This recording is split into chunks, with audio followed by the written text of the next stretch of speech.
Hello, and welcome to a Study in Cinema podcast where we discuss all things big screen, small screen, movies, TV shows, anything that can be considered cinematic or even just a fun watch through. I am Lee Zephyr, and with me is Nathan. Hello. And so for our first episode today, we're actually going to be breaking down, for a lot of the episodes, we'll probably be doing like top 10 lists. And for our first episode today, we wanted to talk about our top 10 2021 movies. So these are typically movies released that came out last year or released last year. There were some movies I think you and I both wanted to see that we didn't get around to watching. Didn't have time. And then some of them didn't. Like, some of them released in theaters in 2021, but are not coming out on, like, streaming until 2022. Yep. Like, that happened with me for, The Tragedy of Macbeth with Denzel Washington. Yeah.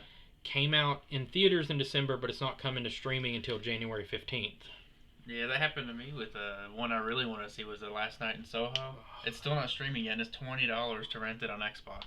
So it's still like almost, well, it's more than full ticket price. Right, yeah, I was going to say. I'm going to wait till that goes down. I didn't get to watch Last Night in Soho either. Like, I literally have it and I think Antlers.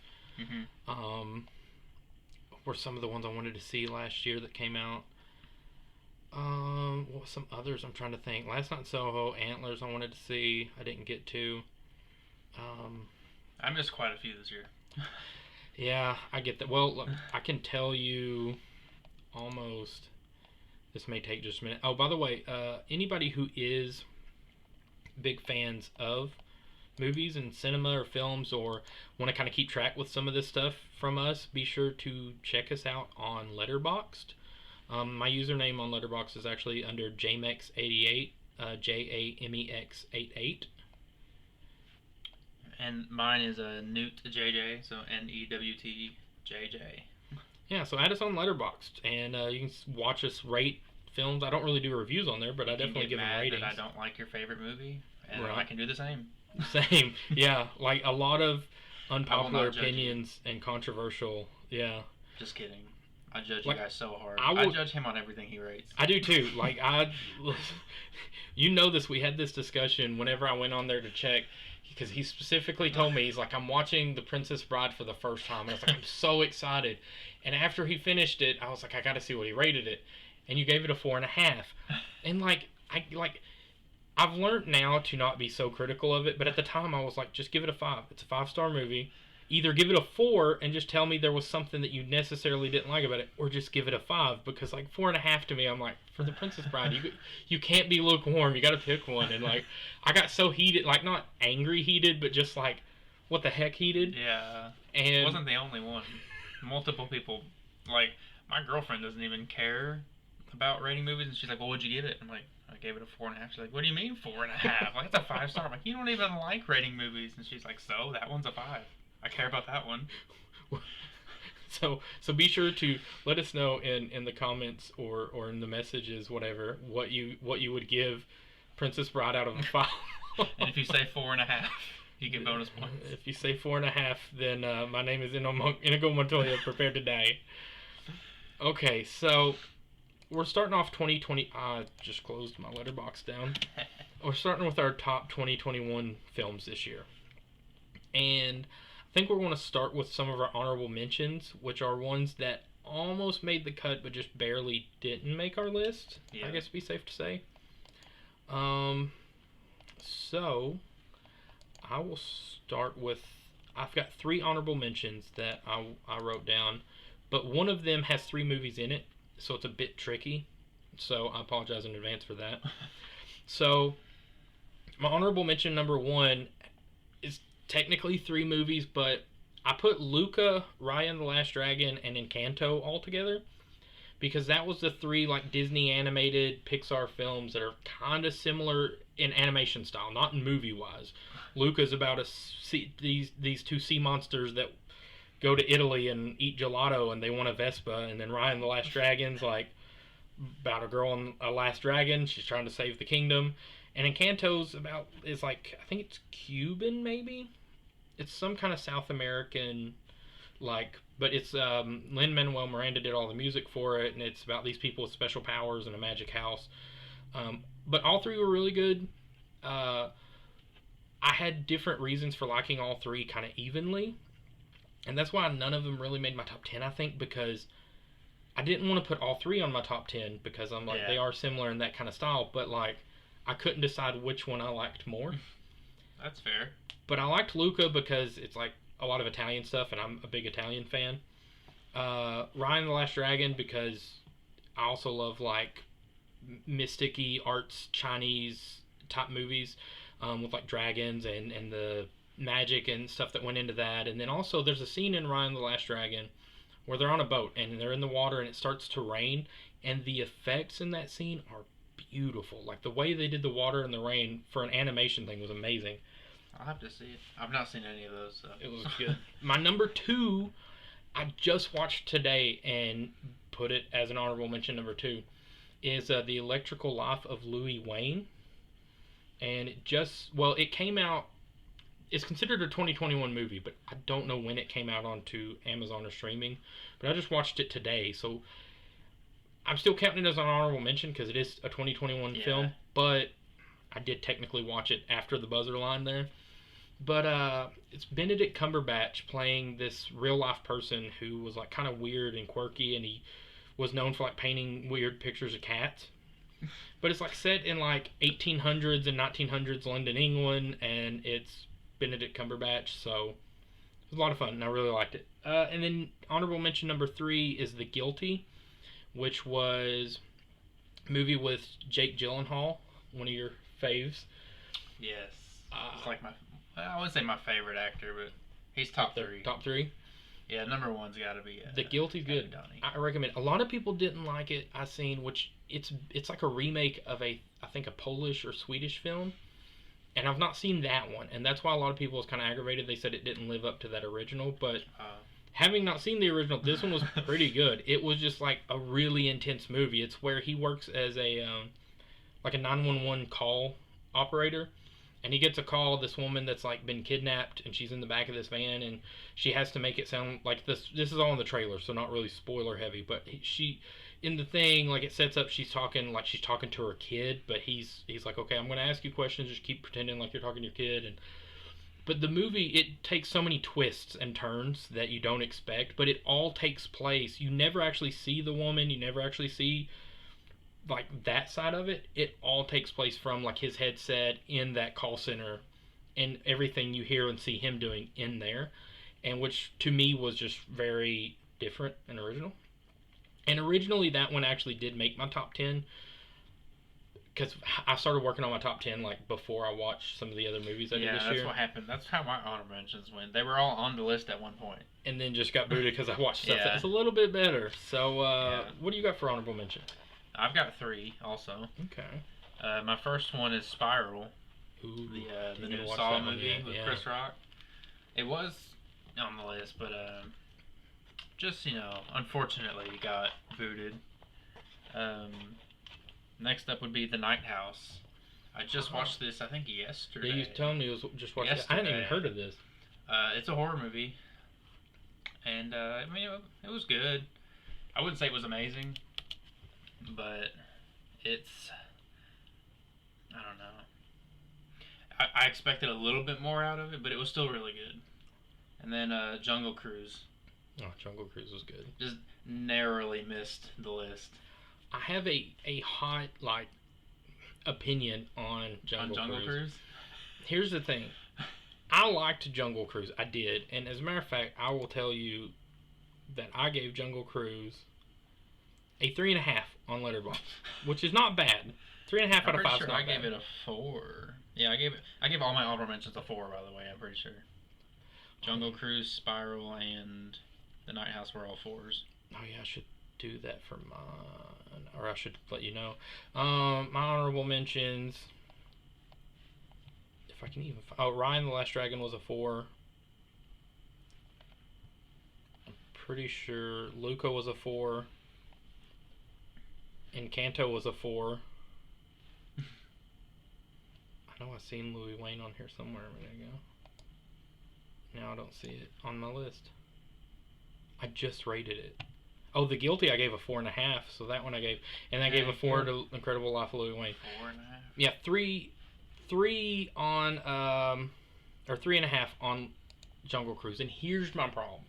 It's not really a problem. It was a good movie. I enjoyed it, but I also watched, just for fun, we're not doing a podcast on this, but we did do a top 10 movies that we watched this year, which is ones that didn't come out in 2021. But I only have 2 on that list. Right, but which are ones that we may have watched for like the first time this year. Yeah. And one for me was The Mummy, the Brendan Fraser Mummy. I'd never seen it before. Yeah. I've heard a lot about it. I knew it was a classic. My wife is a huge fan of it, and she got me to watch it when it was on HBO Max. And I love The Mummy so much. I can see why all the hype and all the stuff that surrounded it. Did you watch The Mummy Returns? I've not seen it yet. Oh, it's just as good. You gotta watch it too. We have them on DVD now. I ended up buying her like a collection set that has them now because of how much I like the first one. I'm I just bought partial the set. to the second one. Really? Yeah. Now I really want to watch it. But see, I love Mummy so much, and to me, Jungle Cruise felt like very much taking the same beats and element, like the blueprint from The Mummy, and just put an Amazon skin on it. Because you have him... Put that Dwayne Johnson skin on like, it. Like, Dwayne Johnson, Brendan Fraser's characters, you have like the guy that's kind of like the kind of cool, playing it cool, leading actor kind of guy that's kind of a bad boy that doesn't play by the rules, but he also is got like a good heart kind of thing, the adventurer guy. Yeah. Then you've got the female explorer, her brother, who's a bit kind of like prim and proper and stuff. Both movies have this. You have the cursed like god character or whatever. That's like the pirates in the one and the mummy guy in the one. Then you have like the Germans in the Jungle Cruise, and then even in the Mummy you had like the other explorer guys trying to get it.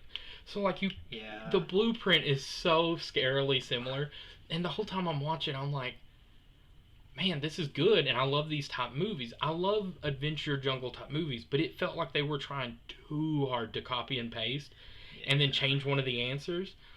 Which, again, it's not a bad thing, because it's still good. I mean, again, if you're going to copy and paste, The Mummy's a good place to start. But yeah, it's a good movie, but it's very derivative. I think it just hurt me where I literally had just watched The Mummy for the first time this year, like not long before Jungle Cruise.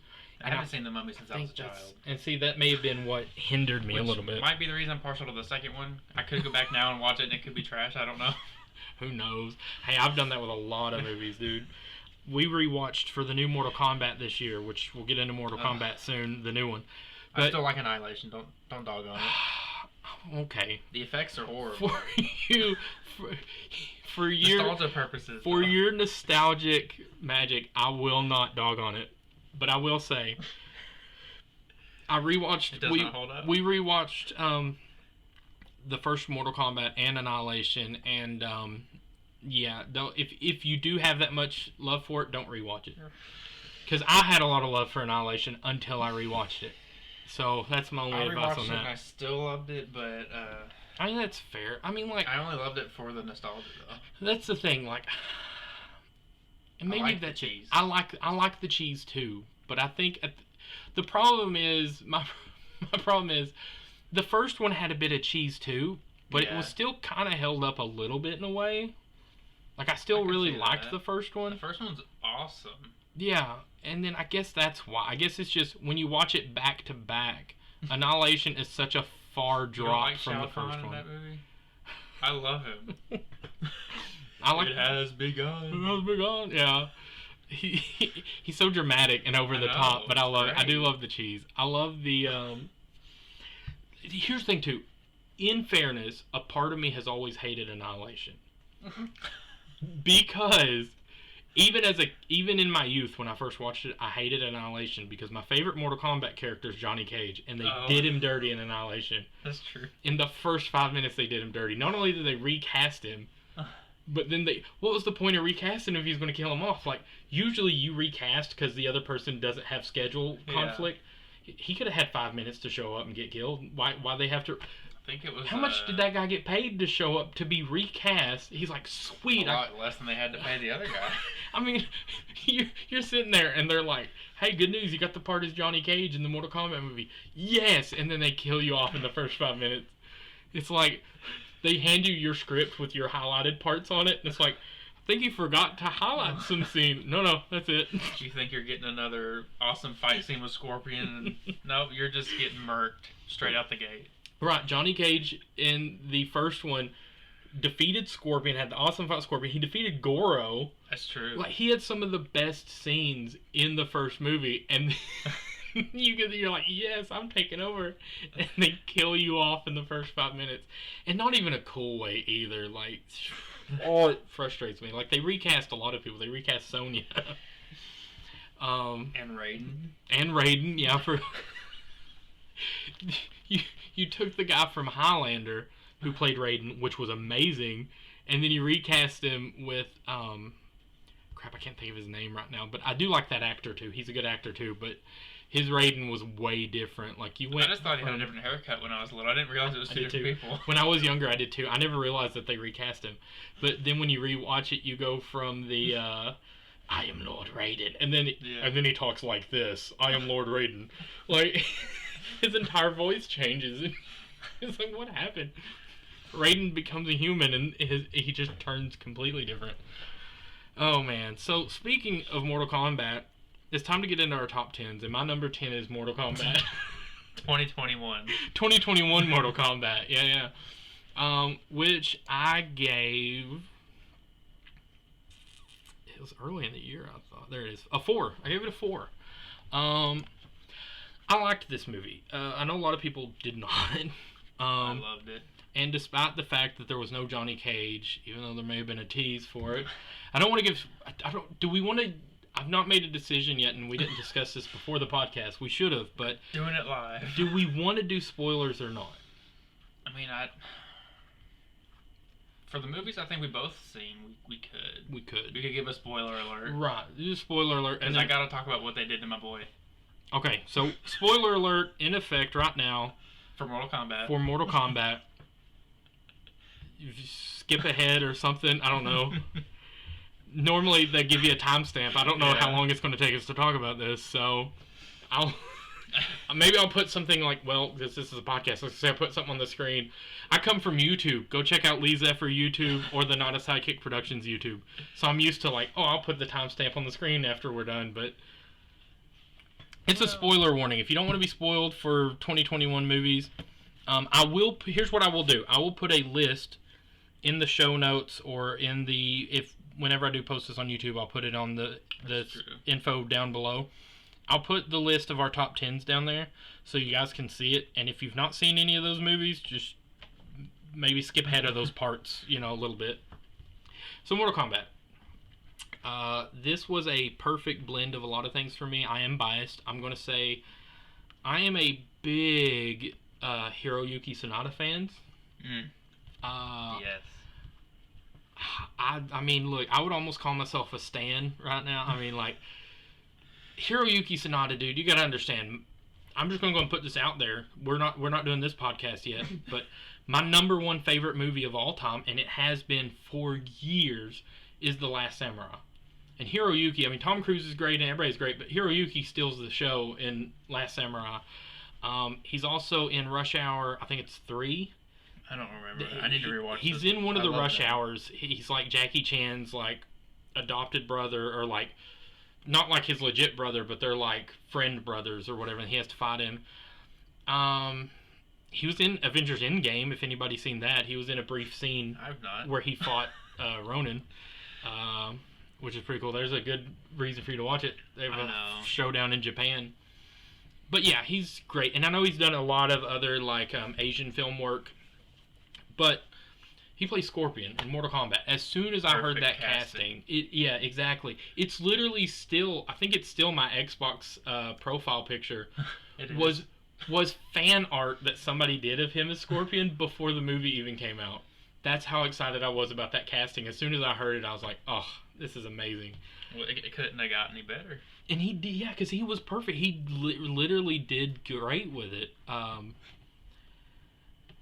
It was good. Like I said, They also, he didn't get enough screen time, though. He did not. Yeah, they did. They were sneaky about that. They casted it perfectly, and he's missing for about 60% of the movie. Right. I will say, though, ultimately, you get to see him in, like, 2 fights. At the end. but those two fights are worth The best fights. Yeah. I don't know. My boy Kung Lao had a good one. They did him good. dirty, though.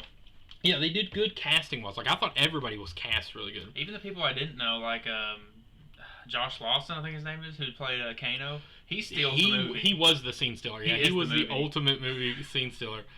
I was not a Kano fan going into this movie. I'll just admit, I've always been bothered by Kano and like the games and stuff. He was just annoying. Yeah. But this movie has like made me a Kano fan. Same. Like he had some of the best lines.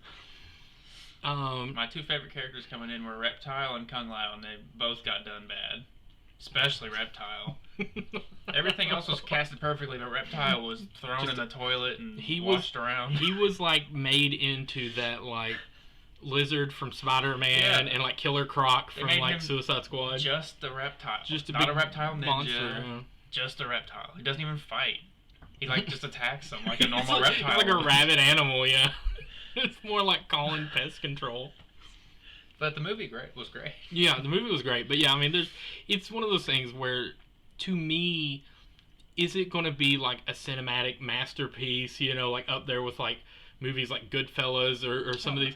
No, but it was so much fun. It was a lot of fun. And it had a lot of good fight scenes. So, the fatalities. Let's talk about finally getting screen-accurate fatalities. Kano's got the best one in them. Not Kano. Kung Lao. Kung Lao. Yeah, I was fixing to say. Kung Lao's got the best one. They legit showed it. Like, that's one thing in the old movies we didn't get. Yeah. And we got legit good, bloody, gory.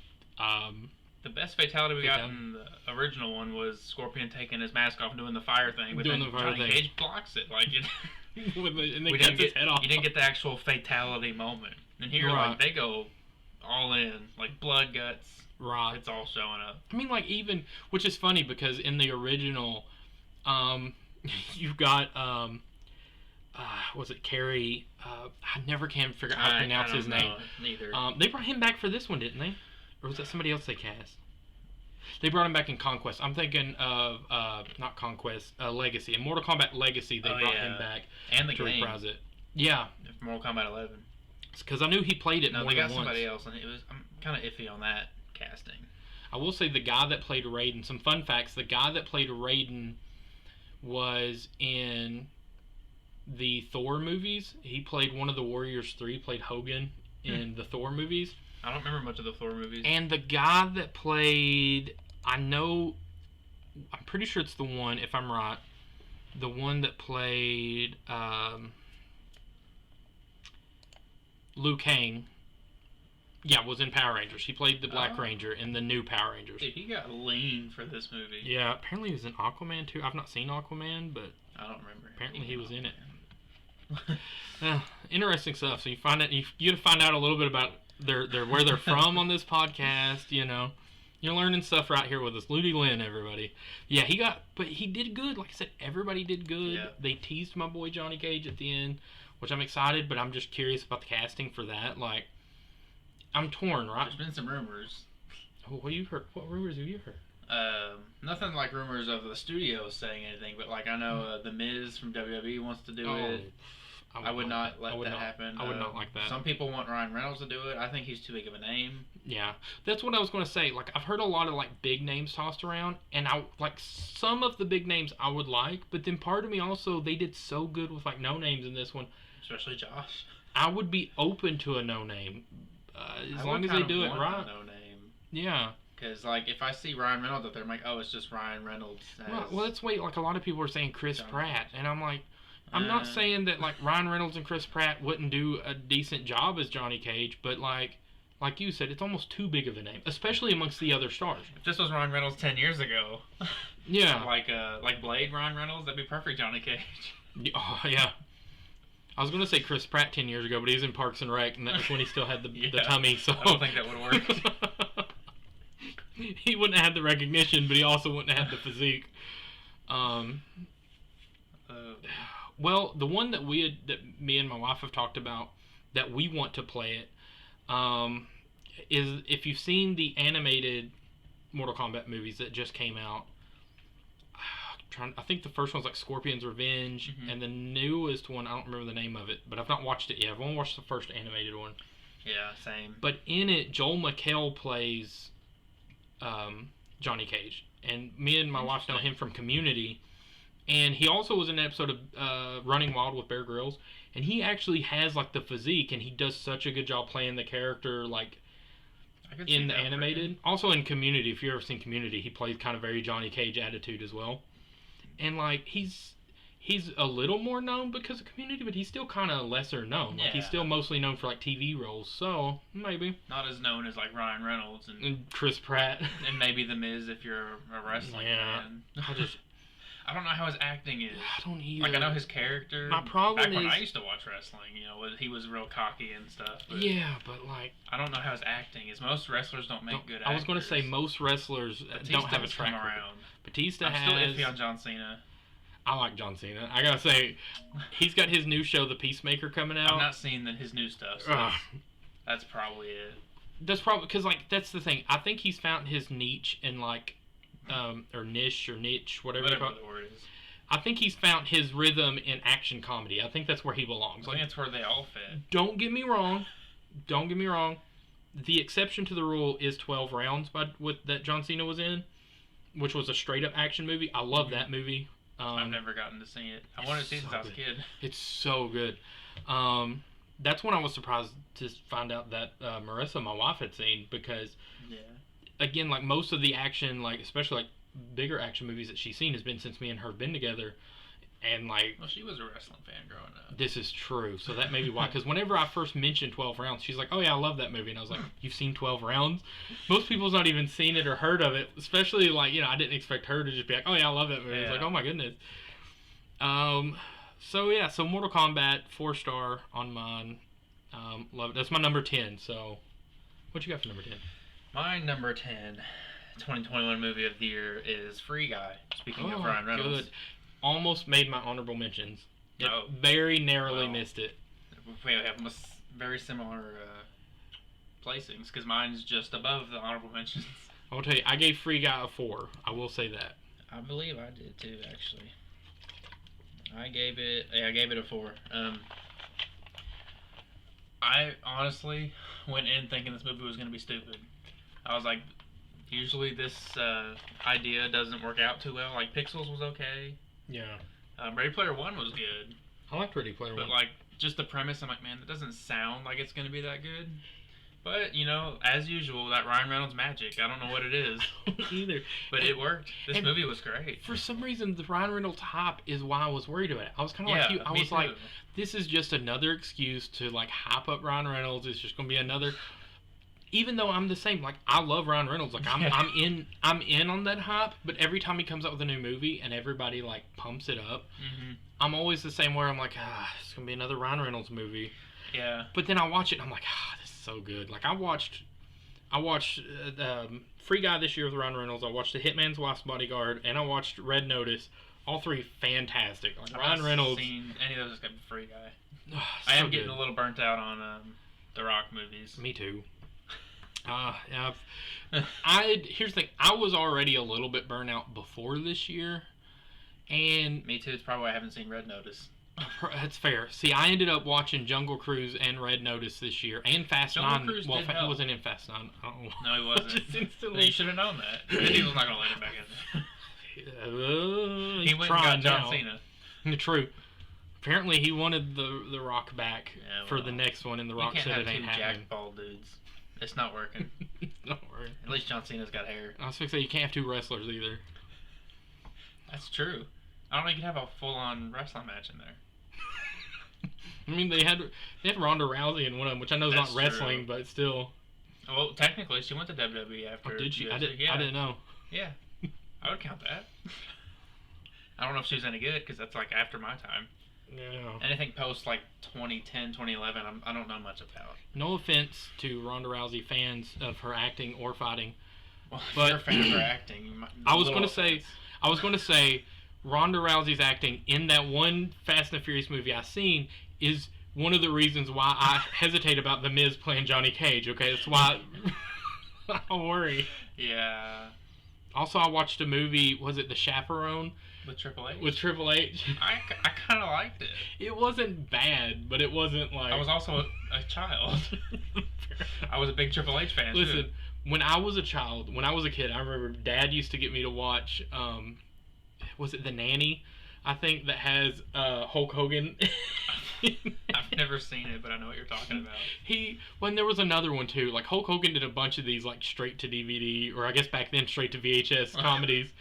And Dad got me to watch a bunch of them. And as a kid, I thought they were great. Like, I loved it. And then as an adult, you're like, kind of like The Pacifier with Vin Diesel. I thought that movie was amazing. It's still fine. It's fine.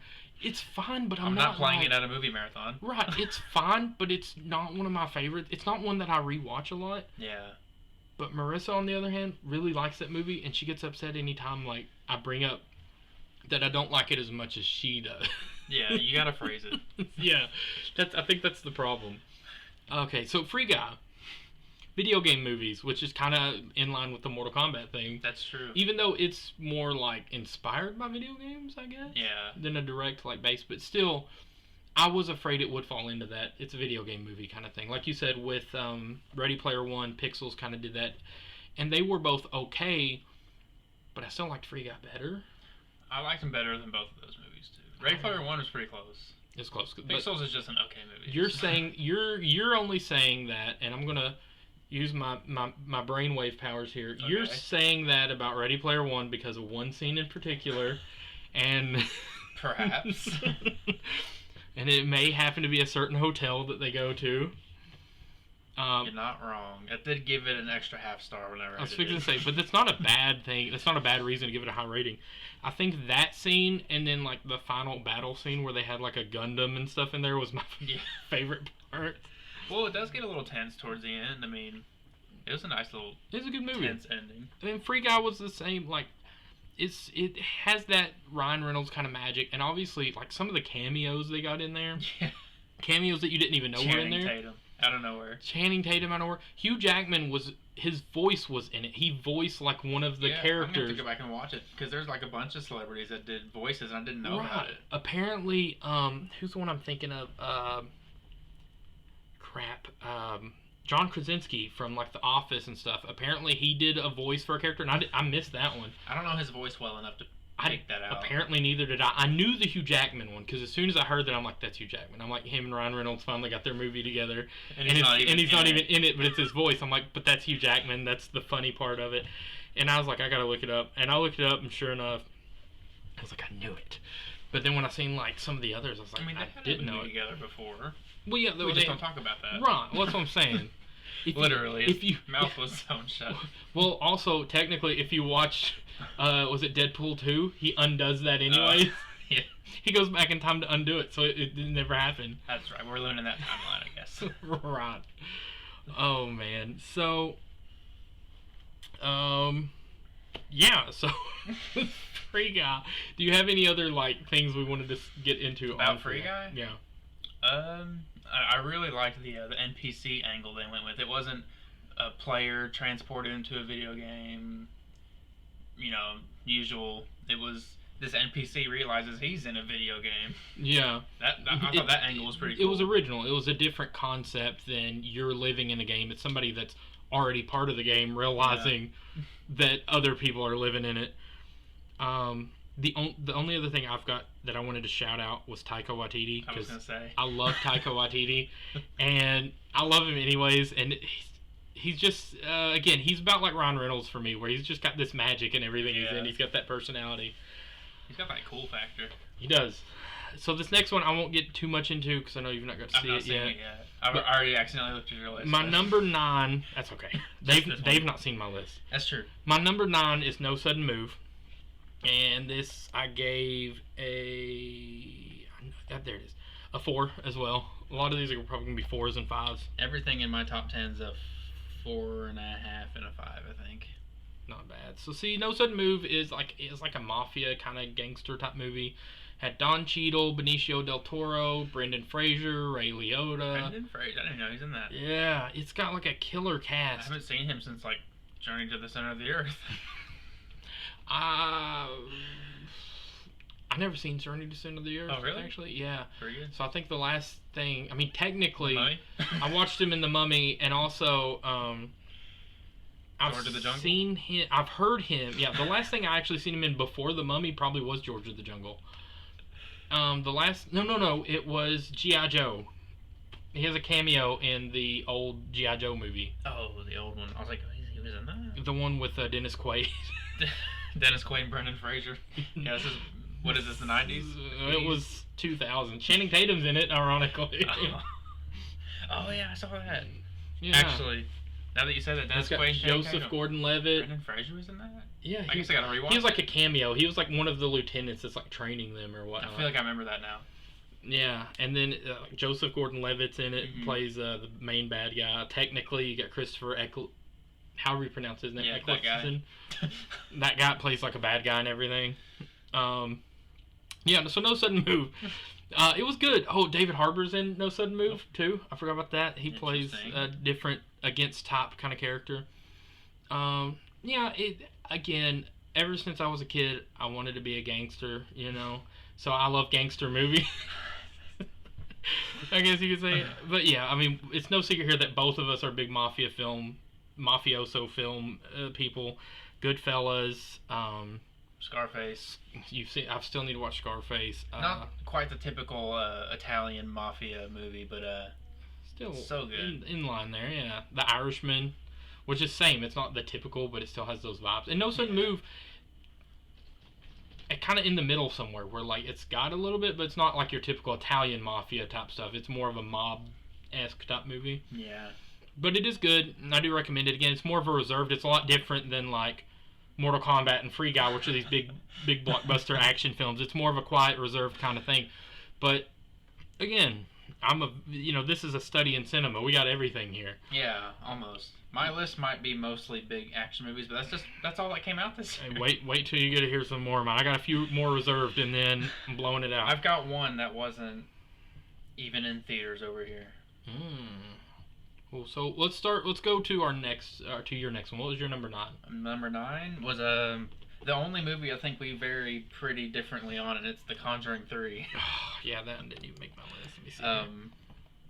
I really enjoyed it. I gave it a 3.5, which is not bad for me. But I gave it like a 4.5. Right, but for me a 3.5 is not a bad rating, and I enjoyed the movie. And you know this, I went in expecting a different movie, and that's my fault. He was expecting a courtroom drama. Right, and that's my fault. But it was still a really good movie. Like, when you go in expectations aside, it's pretty good. But also, I think that's my other thing. The other reason, burnout? Not burnout per se, but it's just I didn't like it as good as the first 2 Conjurings. Well, James Wan won't come back and direct another one. He's got time to do a movie that might be on my list later on. It might be on my list at number 8. But I don't know.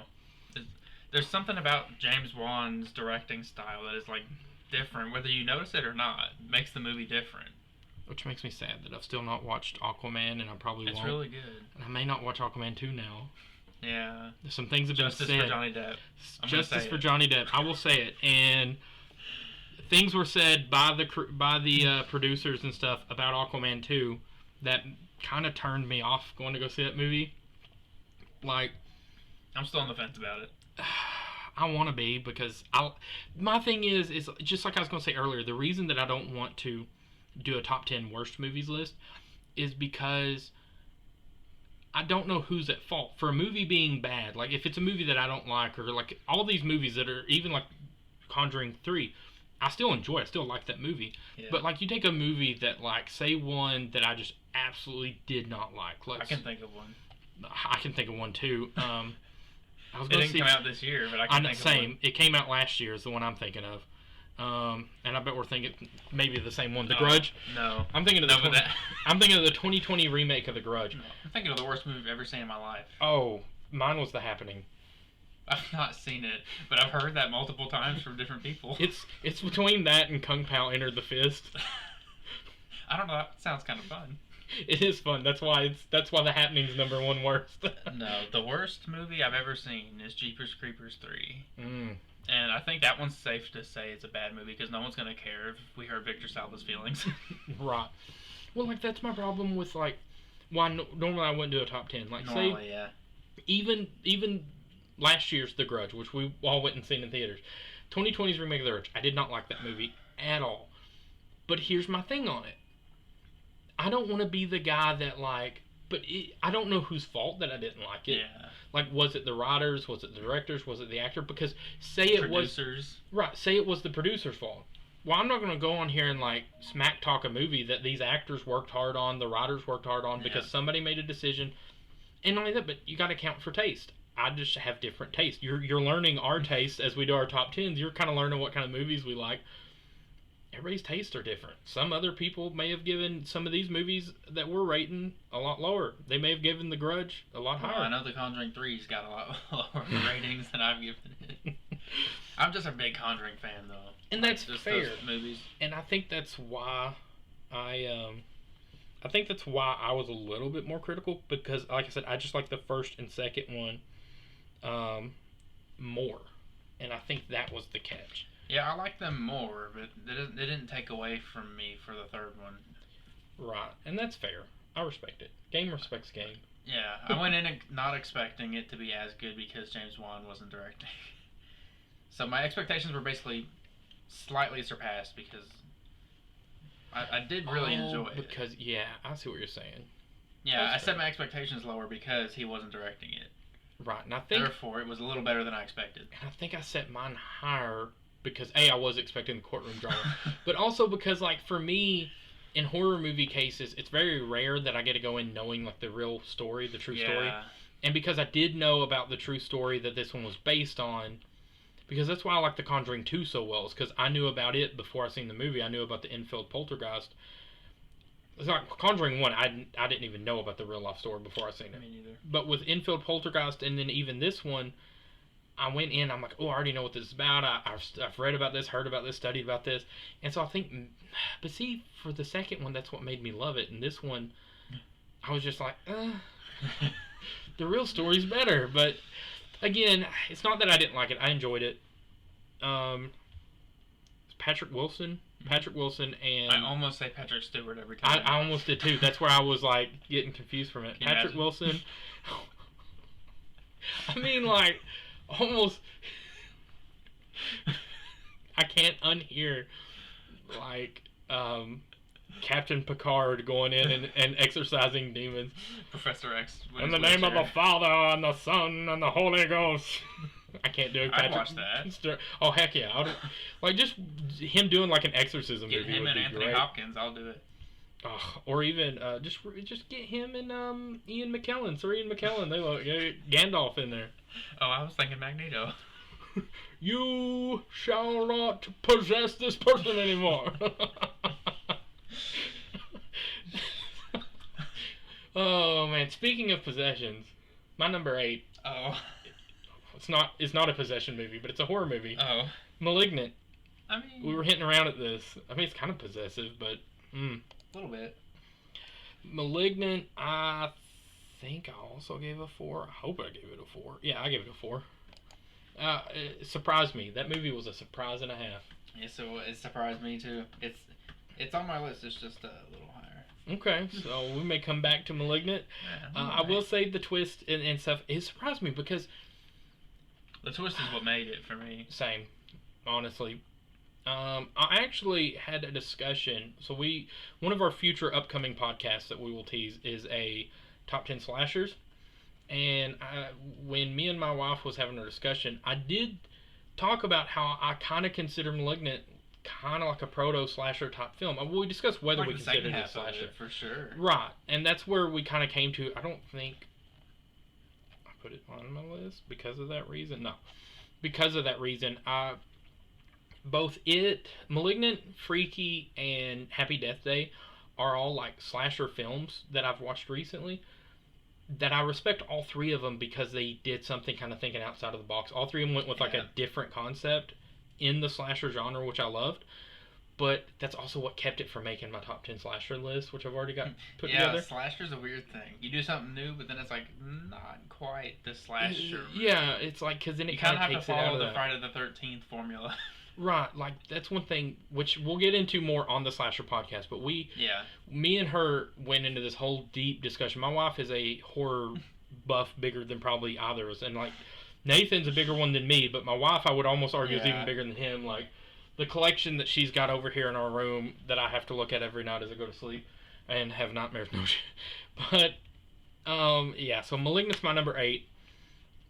Again, James Wan back producing great horror with a great twist. Some good action the moves. directing style's back. Yes. You didn't get it from Conjuring 3, but you get it in this one. Right. So he still kind of gave us something this year. A little bit of action in that movie too. That's what I was saying. Like it had some really good action scenes. The scene in the police station, especially. Yeah. That's what I was thinking of. I always think when I think of that movie, the first place I go is the scene in too. the police station. So we got number 8. My number 8, speaking of action movies, is Godzilla vs. Kong. Nice. I almost made it on mine, but it didn't. Team Kong, represent. Me and my girlfriend got shirts made. She was Team Godzilla and I was Team Kong. I'm Team Godzilla. Her mom's got one of those like little cricket things. You can like print stuff out on stuff. So you said cricket, and I was thinking like the sport, like the English sport cricket. No, I'm like, she got a cricket bat? Cricket. And like it'll print stuff, and she printed it on the shirts. Nice. I mean, there's not really much to say about that movie. It's Godzilla versus King Kong. I gave it a 4, so I did really like it. I gave it a 4.5. I really enjoyed it. I wasn't a fan of the ending because I don't want their big fight to be resolved by an outside force. But to say that none of us saw that coming would be... Well, the old school Godzilla vs. Kong, I think, ended the same way, right? Like, I think it but you could change it. I mean, I know. 2021. That's true. But, man, it's so weird to think that movie came out in 2021 because it came out so early in 2021. I know. This year's been a long year. It felt like that it came out last year. I know. It was like, what, February? That's February or March, I think. That was... I remember because that was when... because we had the baby, we had our first baby in October, and we found, like, we started announcing and everything to everybody in February. I think that's when we found out, so maybe we didn't start announcing till March. But I remember I seen it once in theaters and then once at home because I watched it in theaters because it's Godzilla vs. Kong and I really want to see it in theaters. Yeah. But Marissa was still fighting like morning sickness and stuff really bad from the pregnancy, so she didn't get to go see it in theaters. But she still wanted to see it, and they had that same day release on HBO Max this year. When they first started doing that, I think. So literally the next morning, me and her just watched it on HBO Max at home. But I mean, it was really good to watch it in theaters. But definitely theater experience. Yeah, but it was still good even watching it at home. Mm-hmm. Yeah, that's where I'm at. Like, to me, it was a big fun monster movie. But I think that's why I just had so many other like fun action movies that beat it out on my list. Yeah. But if you like big, fun action, like monster movies, then it's the movie for you. It's one for you. Don't go in expecting too much story. It's Godzilla vs. Kong. Yeah, that's what I was going to say. Yeah, the story is very lacking, but I don't really hold that against it because, again, what was I expecting to go in and see? That's like me and you talked about earlier this year. I didn't go in to watch Godzilla vs. Kong expecting an Irishman-level story. I didn't want to sit there and hear a bunch of dialogue. I want to see those two big suckers fight it out. To be fair, I think even at some points it had a little too much of that. The story beats and not enough action beats. There was not enough Godzilla vs. Kong. It could have been 2 hours of them fighting and I'd have been happy. Same. Because, I mean, the movie's called Godzilla vs. King Kong. That's all you need to know. It's all the plot synopsis you know. At this point, anything we say about that movie is not spoilers because guess what? It's in the title. Yeah. It's literally a title fight. Literally, the reason you should go watch it is because of what the title is. Godzilla vs. Kong. Right. But let's just say, I will say this about that movie, though.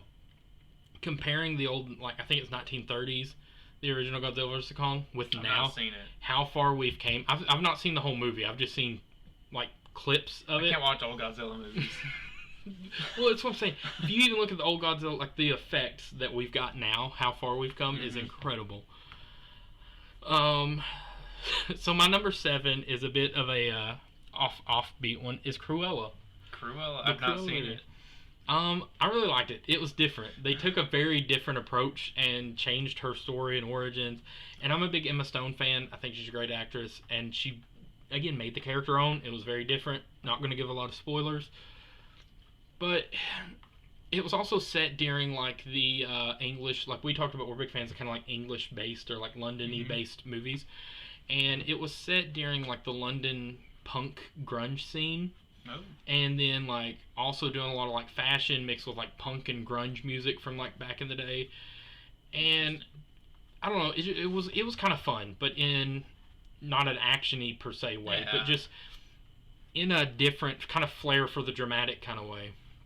So that was my number 7. I put it pretty high up there because it's one of those ones that, like, she did such a good job performing in that one that even afterwards, like, even now, like, when I think of, like, top acting performances this year, she did a really good job as Cruella, which is weird to think about.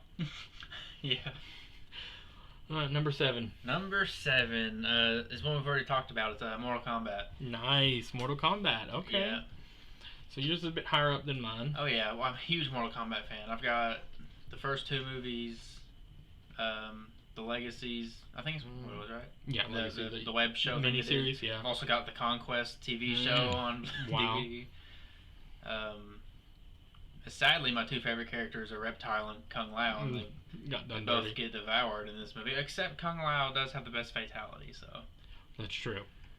They kind of justify him with that. Yeah, but we already talked about Mortal Kombat.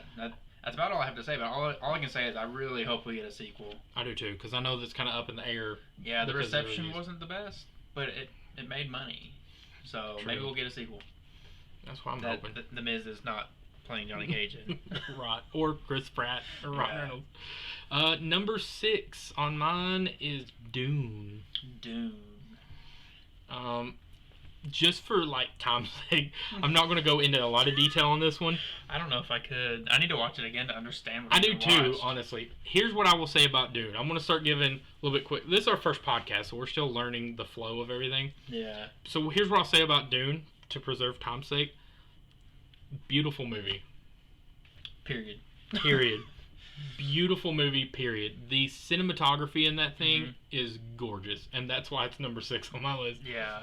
It's on my list. It's obviously higher up, but I mean, all I would say about it is it was my first movie I watched in IMAX. Ooh. It was gonna be Godzilla vs Kong, but that was dang COVID had taken out our local establishment. It's a couple hours away, but took out the nearest IMAX theater.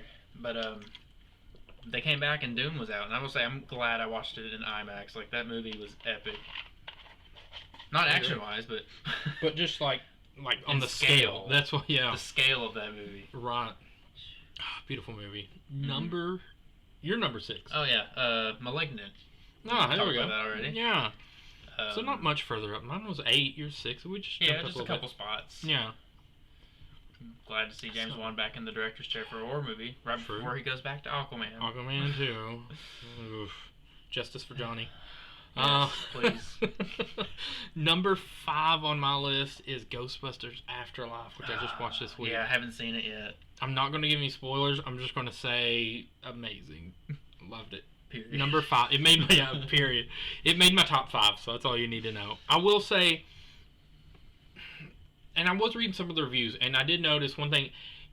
It does hit harder. I think it hits harder and better for nostalgic purposes for people that seen the first one or fans of the first one. I mean, I've seen the first and second one. I've not seen the second one since I was a kid. I've only seen it once, and I don't really remember anything about the second one. I've never seen it. But I've seen the first one. Like, I watch it every year, and I love the first one. I've got a cup. Yeah, I just looked at it. Yeah, me and my cousin went to a comic book store, and they had a bunch of these big glass tumbler cups. And they had each one of the Ghostbusters, and me and him each picked our favorite. His was Egon Spangler, and mine's Ray Stantz, and we each got the cups.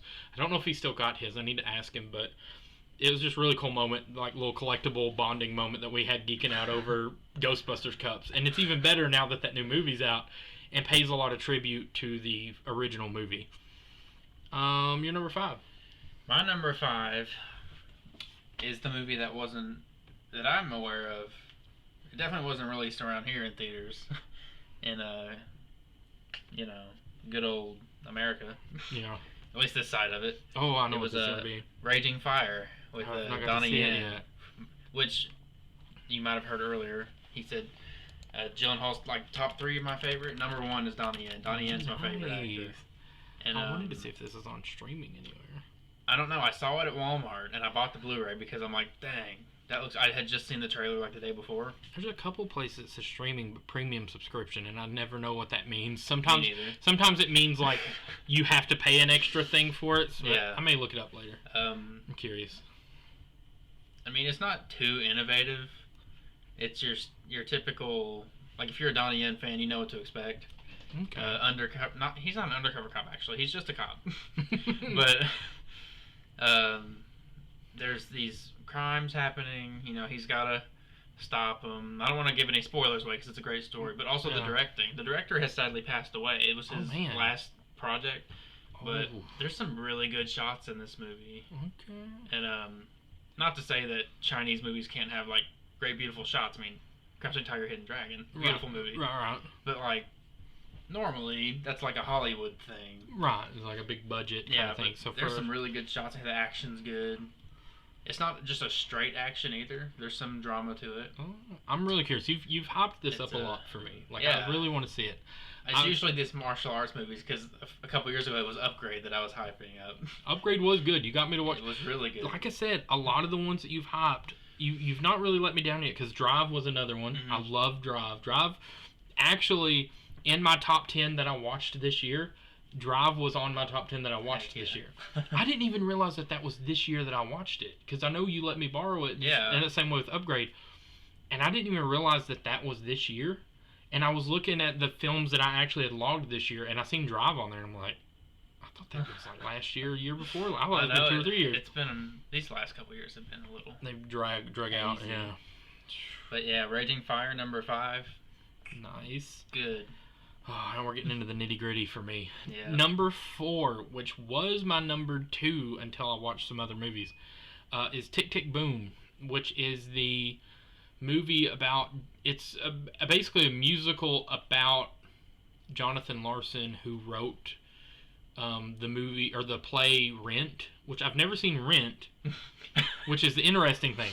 It's based on the guy who wrote Rent, but it's about him writing a different play. Like he actually wrote Tick Tick Boom, which was a whole different thing. This was before he made Rent, when he kind of had a more unsuccessful run of it.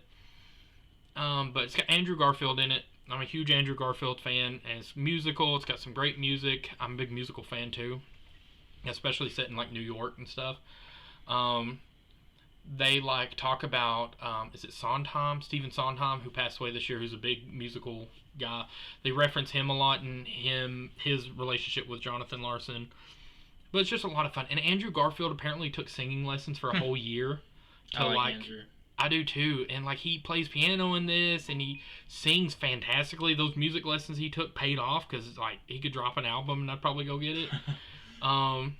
Yeah, just such a fun, warm musical, but with a lot of deeper drama, resonating kind of stuff. I was a theater kid in high school, and I'm also, obviously, if you're listening to this on the Lee Zephyr Books YouTube channel, you know I also write.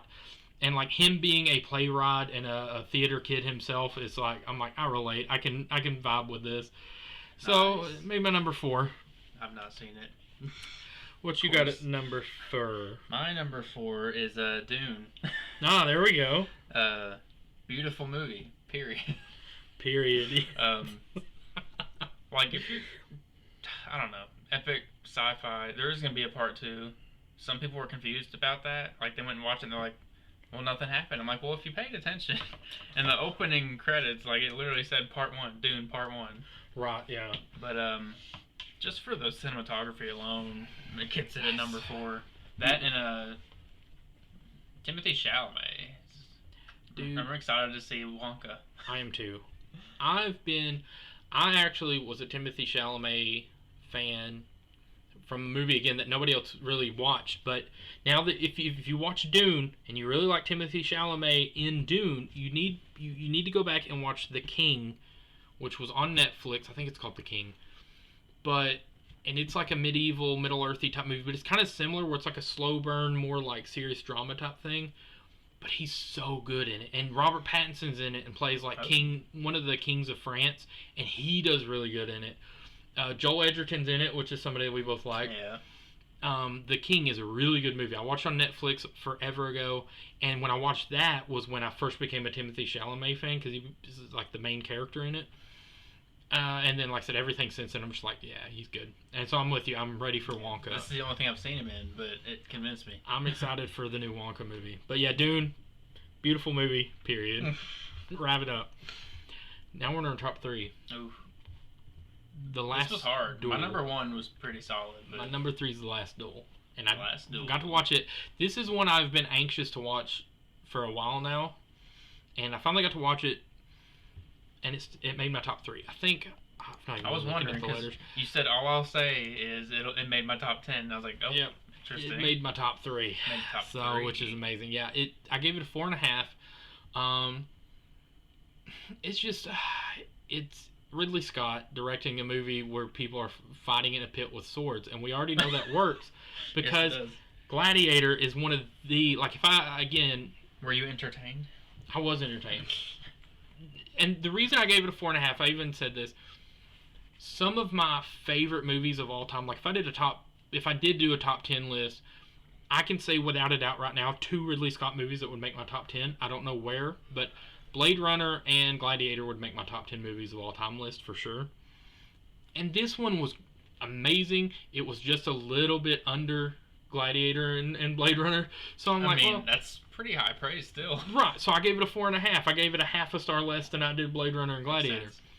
But, like, you got that, not spoiling too much because I know this is the one you want to see too, but you've got that classic Ridley Scott medieval action-y sword-slinging movie and a bit of the blood and action and gory kind of stuff.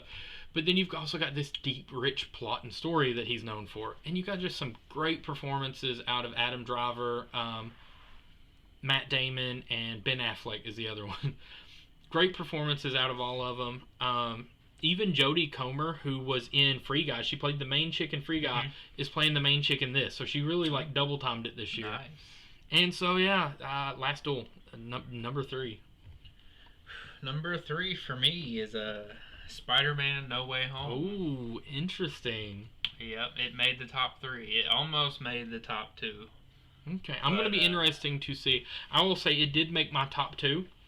So, I can tell because we're at 3 and you haven't said it yet, and I know you really liked it. Yeah. So I'm interested to see what your number 1 and number 2 are to put it above that. But Spider-Man No Way Home. Come on, this is the big one this year. That like the big popular vote one. But and that's why I was worried about it. Same. I went in with a little bit lower expectations, honestly, because it's been so talked about this year and all the rumors and everything. And I'm like, this is going to be an overhyped movie. I get the feeling because it's been, but it blew me away. I don't know if I'd call it overhyped. Oh, right. But I do think, like, I really wish they wouldn't have shown all the villains in the trailer and stuff. Because then once you show the villains, we know we're getting Toby and Andrew. Right. That's the big spoiler. If you kept all that at bay and it just happened organically in the movie, like, this would have been number 1. Because it would have been blow you away after blow you away. It doesn't blow me away. I'm like, oh, and here's we're going to get to see Toby and Andrew. Part of me would almost argue, like, I understand there's certain, like, on-set stuff and it's hard to keep stuff secret and stuff. But at the same time, like, with Infinity War and Endgame, we knew we were getting some crossover in Infinity War and Endgame, but even then, they still managed to like blow us away with surprises and stuff that we had no idea about. They still did it really well. It's just had I not known that was gonna happen, it would have been even crazier. It would have been more organic, like you were saying. Yeah. I wish that could have happened better, but like even going in knowing, even when they do show up, it's like holy crap. You still get so excited, like I said, and nostalgia plays a big part in it. I think, especially for like us that grew up with Tobey's Spider-Man and Andrew's Spider-Man and all 3 of the Tom Holland Spider-Man even at this point, like they just did it well. Like, because I hesitated putting it, I'll just go ahead and say since we're right here, it's your number 3, it's my number 2. I'll go ahead and say I have it at number 2. So like I was nervous, or I was unsure on what to rate it. I gave it a 5. And I was unsure on giving it a 5 because I'm like, am I rating this because the movie was a 5 or based on my nostalgia preferences because they brought back in all these old villains and heroes and stuff. But then I'm like, that's still part of the movie. If I say, I got in my brain and I'm like, I don't want to separate nostalgia from the actual movie because nostalgia plays a part into the movie. They still knew that when they made the movie and played on that. So it's still a part of the movie. I mean, so it's fair. Stranger Things has made a living off of nostalgia feeling. A lot of movies have here recently. Let's be honest. We've had Terminator come back, Rambo's come back. Like everybody's in. We got Top Gun comes out later this year. The Creed movies with Rocky. Yep. Which, listen, the Creed movies are great. They are great. They're supposed to be getting a third one. I didn't even know they was doing a third one. I don't know how I feel about doing a third one. That's what I said about the second one, and I like the second one better than the first. So. Same, honestly. Oh, Spider-Man. Yeah, that was good. My boy Andrew got his redemption. Yeah, I think everyone was like, maybe we're a little too hard on Andrew when his movies came out. Except for me. I've been an Andrew fan from the get-go. I even went in. My wife and yourself are Tobey Maguire fans. I was an Andrew fan. And not to say I don't like Tobey Maguire's Spider-Man. I love I thought Tobey had the better movies. I just liked Andrew preference-wise as a better Spider-Man. But this movie has really helped to like launch him to like possibly getting a third Amazing Spider-Man, which would be nice. Especially now that I feel like Sony maybe knows a little more what they're doing. Yeah. They know where to go. Up with Marvel, finally. Yeah, they've learned a little more. True. Also, Willem Dafoe, though. Dude. Willem Dafoe and Alfred Molina both. They really stole the show a lot in that. Especially, like, coming back into it, like, after all these years. Felt like they hadn't missed a day. I know. Especially Willem for me. Mm-hmm. And I guess, spoiler alert, but he gets that classic Green Goblin outfit towards the end. Yeah, like, dude, I was a little upset because I love the Sam Raimi outfit. The mask, yeah. But you do get to see it for You do get to see it for a little bit. And then, like he does with everything, he breaks it. Yeah. He breaks mirrors, breaks cups, breaks masks now. Like, he just loves smashing things in Spider-Man movies. How can you not? He's always like, well, it's every time he's talking to himself. He's talking to the guy. Because in the Tobey Spider-Man, it's in the mirror that he's like, you can't escape me. And he's like, no. And then in this one, it's the mask is talking to him. He's like, you can't escape me. He's like, no. I'm just like, smashing it. Dude's got to stop talking to himself. But yeah, the acting is just even really good. Even like people like Jamie Foxx. I love Jamie Foxx, dude. Yeah.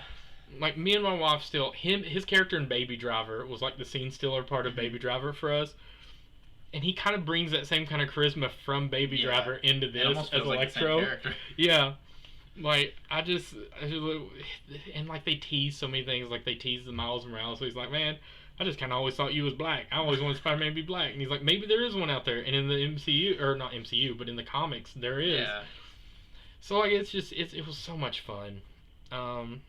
So many nice little setups. It set up Multiverse of Madness, which may be on a certain top 2022 anticipated list for me. It's on there, but it might be surprised on where it is on that list. Might be surprised about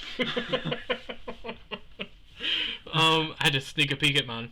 So what is your number 2? What beat out Spider-Man? My number 2 is Shang Chi and the Legend of the Ten Rings. Oh, nice. Now I'm really curious as to what your number 1 is. Shang Chi.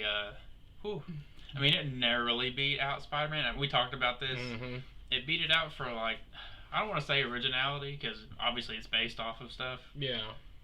But it doesn't have its own franchise. It's more in its own corner of the universe. Yeah, it's a lesser it made its own kind of story. Thing. Like, even though it's based off comics, like from what I've read, because I'm not a comic guy. And there's like but like the comics are pretty controversial, like, you know, for racial stereotypes. So basically, this movie is like a whole remade character and backstory. Kind of broke out. Yeah.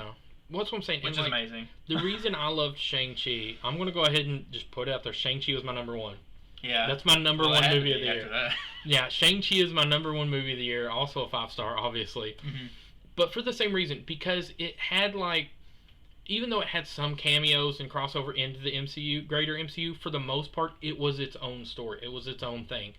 And I love it because like it's like we talked about on a lot of our lists, you've seen, you know, we are big on like martial arts films and especially the traditional Asian films and stuff, the old Chinese, the old Jackie Chan, Bruce Lee movies, Donnie Yen, and then even like some of the Japanese stuff like Hiroyuki Sanada and some of those. Like, I love these. I love that it kind of had the best of both worlds. You had a little bit of like the modern martial arts stuff, but then that big final battle scene was so over the top. But I kind of liked that. There's had some Crouching Tiger, Hidden Dragon style. Right, like the wire stuff, like the dragons and stuff. Like, and that's what I loved about it, is you kind of got the best of both worlds, of the retro and the modern. and it's just like he had a lesser known actor, like the guy. The story was great. Simu Liu. Yeah, because he was originally from like a TV series sitcom, Kim's Convenience. Yeah, because I want to watch it now because he was so good in Shang Chi. Same, and like, well, I've seen like a few episodes, but I watched it before I knew about Shang-Chi and stuff, and like it was good, but it was just like, you know, just another sitcom that was on my list to watch. And I watched a few episodes. I was like, oh, it's good. I'll watch some more episodes later. But I didn't really know who he was and stuff, and so I've been watching other sitcoms. It's still on my Netflix list to watch, but then after I watched Shang-Chi, I'm like, I need to go back and watch that again. I was worried going into Shang-Chi. I had two worries. One was that it was going to be boring, because I'm like, this isn't Iron Man, Hulk, Captain America. I'm like, this isn't well-known superhero. Yeah, I'm like, what are they going to do? And then second of all, obviously huge, you know, Hong Kong martial arts movie, kung fu movie fan. I was like, Hollywood does not have a good reputation of making a mainstream, doing the stunts right and the fight scenes, especially with the editing. They cut way too much. The team they got to do this was great though. Like when it came to the fight scenes, it seems like they let them do their thing. It felt very like Hong Kong kung fu style. Right, and even like the comedy beats. Like I've seen a lot of people complain that the comedy, there was too much comedy in it. It was my kind of comedy though. That's where I was like saying, like, I kind of enjoyed it. Like Aquafina's hilarious. Like, let me just say, I went into this movie, I thought Aquafina was annoying before this movie because I've seen her in some commercials, and I'm like, dude, she just gets on my nerves. But after watching this movie, I'm like, man, I like her. She's pretty cool. I liked her, like, because the thing is, I used to think the same thing, but then I watched. I kind of liked her character in Jumanji 2. She was in the second Jumanji. Not seen the second one, I don't think. Okay, she has like a cameo kind of role in the second Jumanji. She's also in Raya and the Last Dragon. She voices like the dragon character. And I really liked her in both of those, but Shang-Chi is her best performance by far. Tony Leung, who played the Mandarin, the actual Mandarin. I know I'd heard a lot of people, I want to watch more of his movies because a lot of people said... I want to say he was in Infernal Affairs, wasn't he? That's a good one. Because I know a lot of people say he's mainly known for like more Asian movies. He's huge over in China. This was like his first like crossover into American cinema, but he was so good at it that I want to see all these ones that he's well known for over in China because he was so good. Yeah. And then you had, speaking of the Mandarin, you had I just went blank on his name, Sir Ben Kingsley as as Trevor Slattery. Like, hilarious scene stealing again, which is crazy because if you've seen a lot of Ben Kingsley's other stuff, he's so reserved and serious. And then every time he's in the MCU, like, that character is so goofy. This is the first time I've seen the character. Oh. Because... Did you not see Iron Man 3? No. You dodged a bullet. No. Don't worry, you're not missing much. He was the best part of Iron Man 3. Because of what you just said, his usual style is like, is that Ben Kingsley? And I'm watching like, it looks like him, but I can't tell. He's so goofy. Yeah, but it was. He's the best part of Iron Man 3, even. Like, in my opinion, I'm not a big Iron Man fan. But even the fantastical elements of Shang-Chi, like when they go to that, I forget what that little city's called. Yeah.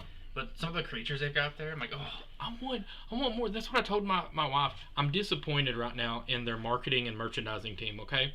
Because I even told her, I said, well, the beauty of them doing this, and they're showing all these different creatures, and you had, I forget his name now, the little, like, pig thing. Yeah, I can't remember any of the names. I've only seen it once. But, like, all these, like, amazing mystical creatures and stuff, I'm like, that's merchandising opportunity. They can make plushies, make Funkos. I like that big dog lion looking thing. Right. There's so many cool, and like, I've not seen any merchandise for them. Yeah, I know. I want one. Like, you've seen Funkos of actual Shang-Chi. Is Wenwu, the Funko for Wenwu. Ooh. That's it. Nice. Which is pretty cool. Yeah. But I want he's like a villain, but not. Right. He's kind of like, yeah. Because of this movie, it's kind of like he's not doing the right thing. But he's doing it for the right reasons? Yeah. Or he thinks he is, anyways. Yeah, it's one of those. In his mind, he's trying to get his wife back. But it's not like I wouldn't say it's quite Thanos levels, like in his mind. Because he's being, like, sort of controlled by an outside force. Right, by whatever the spirit. But it does come around in the end. Demon. Spoiler alert, I guess. Yeah. Well, yeah, because he does kind of redeem a little bit. And the actual weapon, like, I was worried about how they were going to work with the rings. The rings, me too. Pretty cool in these fight scenes. I like. It's creative. It was choreographed very well. It could have been dumb. Yeah. It was choreographed. They start off really good. You get to see him using the old times, like That on the horse and that good stuff. that big final battle and the way, especially the way they did the rings, and especially the final fight between him and Shang Chi, and then when the dragon things show up. Yeah. I've still said, and I still stand by, it's the best live action Dragon Ball Z movie, or it's the only Dragon Ball live action movie we ever got. But I've never seen the Evolution. yeah. No, I was gonna watch it back in the day. me neither. I did, but I've erased it from ever happening. If I say it didn't happen, then it didn't happen. Well, it didn't happen. But this movie was like the best, like anime, almost like an anime coming off Dragon Ball Z kind of come to life kind of thing. And I was like, MCU should just take over, do a Dragon Ball Z movie now. Like, I would watch it. I would too. Okay, so let's now we got to get serious. What is your number one? What beat out all of these? So you should have seen this coming. But not my number one movie of the year is No Time to Die. Oh, okay. The most recent and the last Daniel Okay, Craig yeah, Bond I should have movie. seen that coming. I forgot all about Not that. just because I'm a massive James Bond fan and this is Daniel Craig's last one, but because the movie was actually that good. I want My to see favorite it. Bond film was Casino Royale. Casino Royale is probably my favorite too. I'm at this point now. I don't know if I could tell you if I liked Casino Royale more than No Time to Die. It's that good. I'm not gonna tell you I any need to spoilers. watch it. Yeah, because I really want to watch it. But all I will say is everything you like about James Bond, especially Daniel Craig James Bond, Yeah. is in this movie. Okay. The DB5, beautiful car. Oh. Action's good. The story's pretty good. How did, not in a spoiler way, but how did Rami Malek do as the villain? I like Rami Malek pretty good. And I'm curious He did to great. him. I will say they could have written a little better or a little more for him. But his portrayal was good. Nice. And he's got a really cool mask. Nice. I like it. He's not quite Christoph Waltz level, but who is? Who is, yeah. When it comes to playing villains, aren't many like Christoph Waltz. I don't think it's Rami's fault. I'm going to say it's more writing, because this movie was, to be honest, it's more centered on Daniel Craig. This is his last one for yeah, sure. They had to give him, actually, his last one this time. So they gave less attention to other characters. That's fair. But not like too bad. It's still really good, and it's my number one. They gave us plenty of time to die waiting for this movie, ironically. Yeah, right. Because it was supposed to come out, what, last year? Or 2019? Like, yeah, 2019, I think. It had getting pushed back. And then we finally thought we were going to watch it in, like, April of this year. They pushed back to November, and I'm like, oh, my gosh. I'm never going to get to see this movie. Well, it's just like, even right now, we're kind of coming into the whole thing of, like, where people are starting to go back to the movies and see movies again and stuff. And I hoped that meant things were going to be normal. Mm-hmm. Like, because I even seen the thing, and it's like, depending on how Shang-Chi does, well, and Eternals does in theaters, depends on if they'll push Spider-Man back. Depending on how Spider-Man does, depends on how the rest of them. And Multiverse Madness was supposed to come out in March, which was like 2 months from now, and now it's pushed back to May, which I know, like, my wife's like, that's still not that far. It's just... Yeah, just 2 more months. Yeah, and I'm like, that's, still...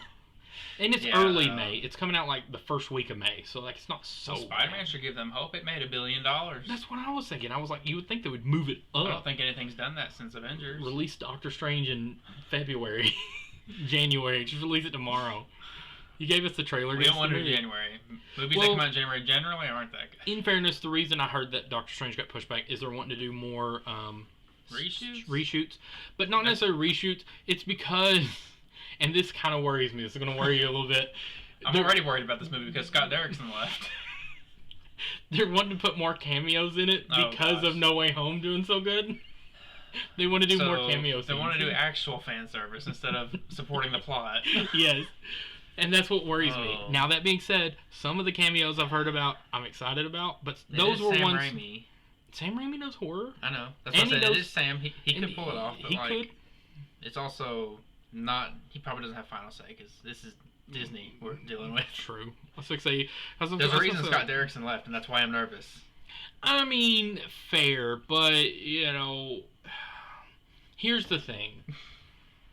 And I know I'm the Marvel fanboy here, but here's where I will defend a little bit. Like, just because they change directors doesn't always mean it's going to be the worst, or worse for the thing. Ant-Man was originally going to be done by Edgar Wright, and I love Edgar Yeah. Wright. And he was going to have Simon Pegg as Ant-Man instead of Paul Rudd. Which I would have watched. I would have watched, but I don't know if it would have been as good. Like, If Edgar Wright's directing, though.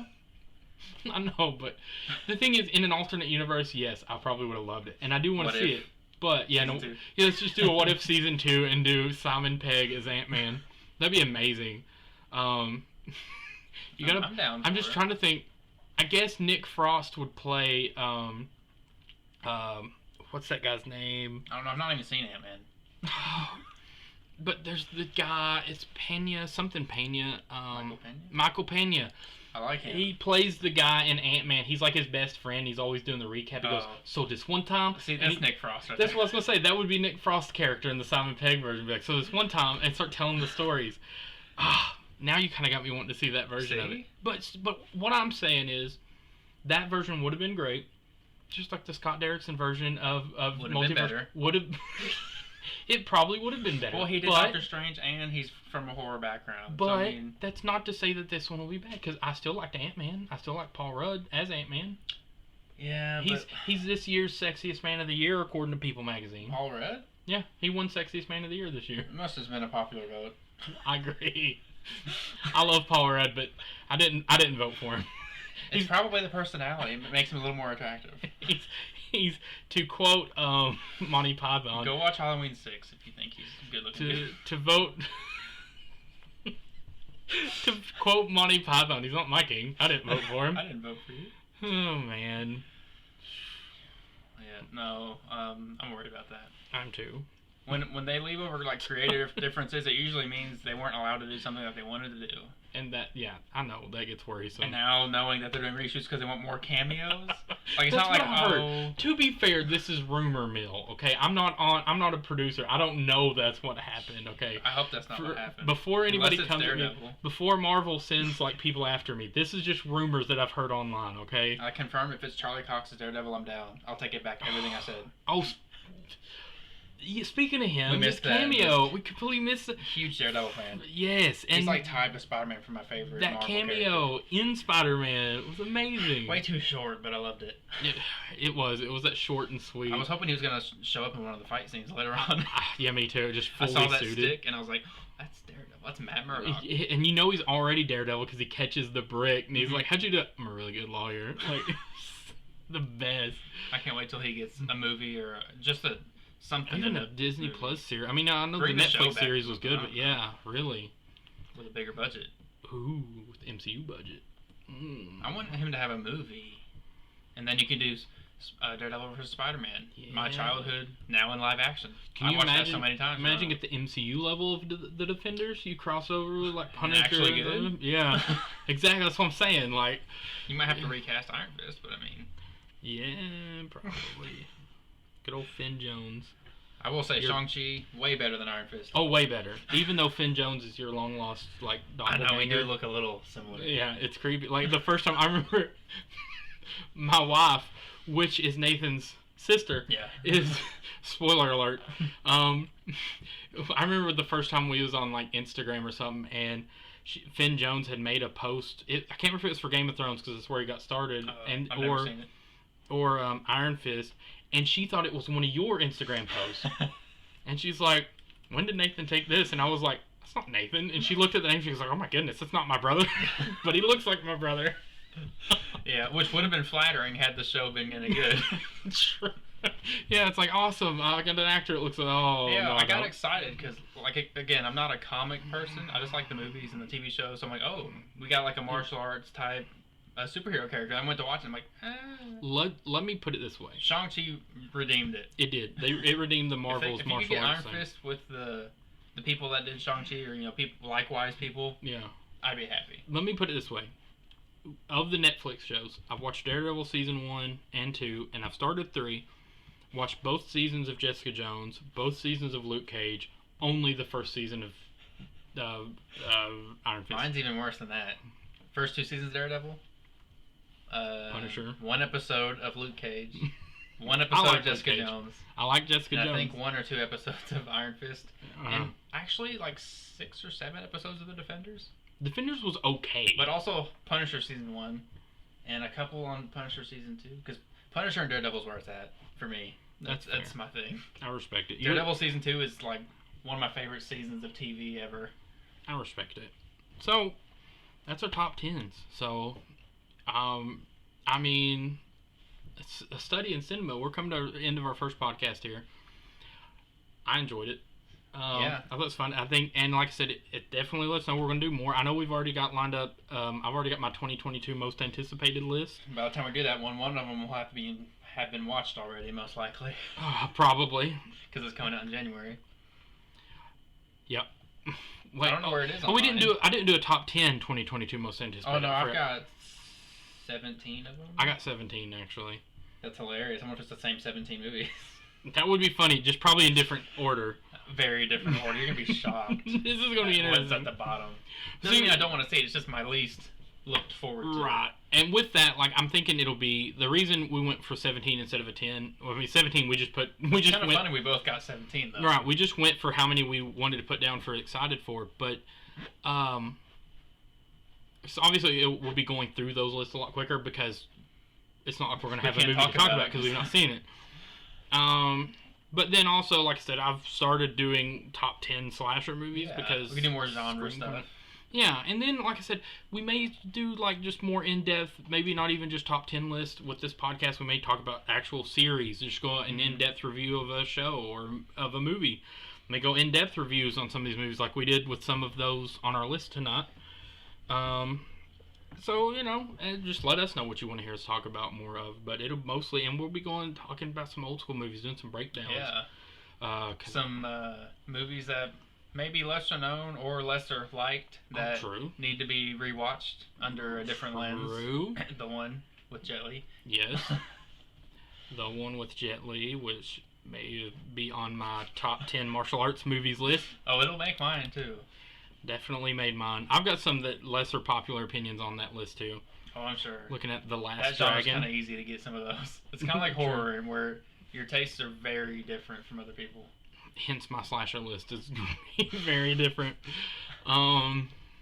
Just gonna say, my slasher list is gonna be interesting. I took a film franchise that's very famous, especially the first movie in that franchise. And the first movie in that franchise is on my list.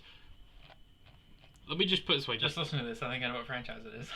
The first movie in the franchise is my number 4, but my number 2 is like, I think, the 5th or 6th movie in that franchise. So, this will be interesting. Yeah. Never mind. That's not the franchise I was thinking. Unless, for some reason... Oh, I hope not. This could be interesting. Yeah, I'm not going to look at what your list is because it's right there, but... Yeah, we'll save that for the podcast. But this has been a study in cinema, and it's been a lot of fun. So definitely be sure we're going to try to put this up on Spotify and maybe YouTube and some other podcasty platforms. So thank you guys for listening. We'll get another episode out to you soon. Yep. Bye. See ya.